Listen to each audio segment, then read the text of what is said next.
I call it the second year syndrome a little bit. We kind of rode the wave of emotionalism last year, and the buy-in was very high last year. Everything was new, it was exciting. We caught some teams probably off guard a little bit with how we played, and you know, now the level of preparation against us is going to be a lot higher.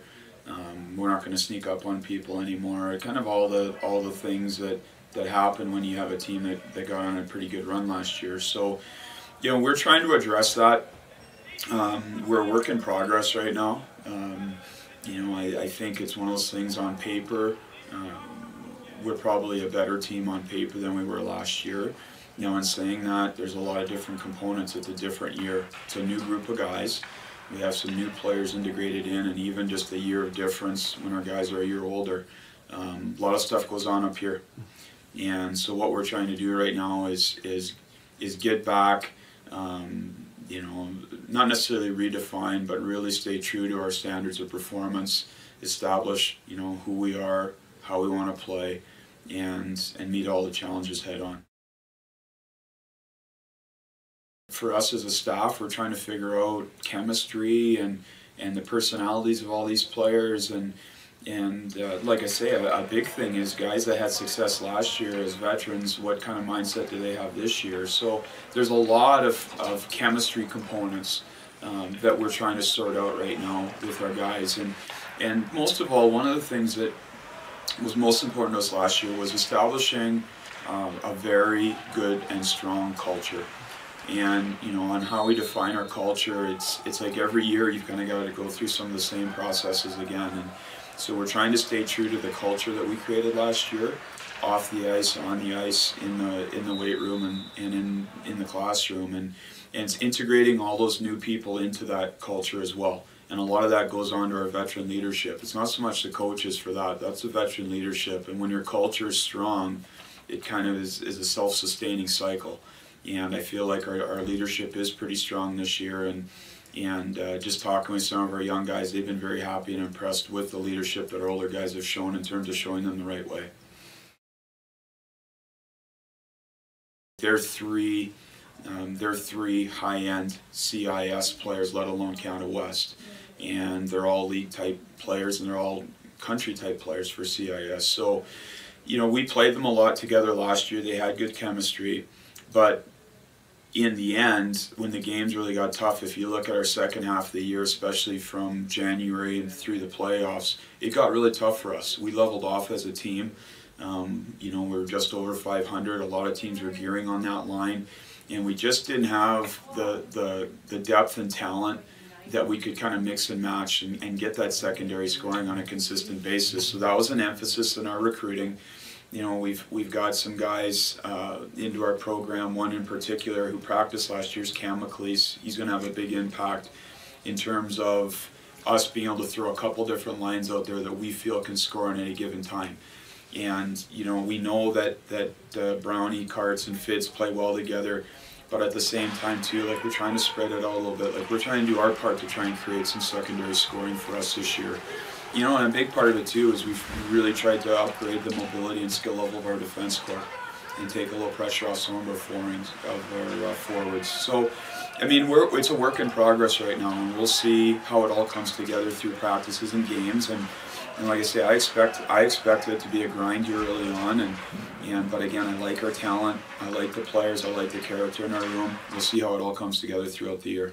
The bottom line is for us, you know, there was a lot of enthusiasm last year early on, and we got off to a great start.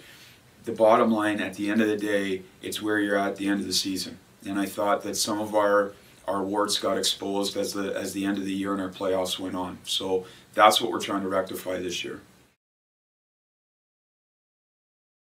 We need this Alaska trip right now, just from the team component-wise. You know, obviously the on-ice product's going to be very interesting to see how we measure up. I know our guys are looking forward to it.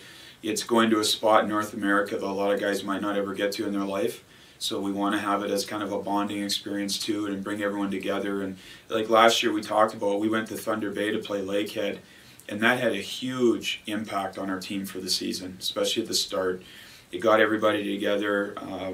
You know, there were really good hockey games. We had the battle, we faced some adversity. and we came out of it a much stronger team. I'm cautiously optimistic with our group this year. I look around the league, and again, everybody's done their recruiting. Everybody's doing their thing this month to get their teams together.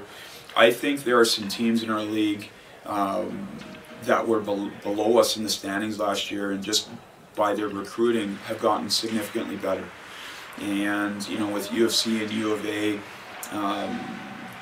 You know, with U of A in particular, they don't necessarily rebuild, they reload every year. They're the gold standard. And then everybody else, that's what we're trying to get to. And you have good cycles and you have bad cycles recruiting. You know, UFC had a great group the last couple of years. They've lost a couple of players, but they brought some good players in too. So it might take them a little bit.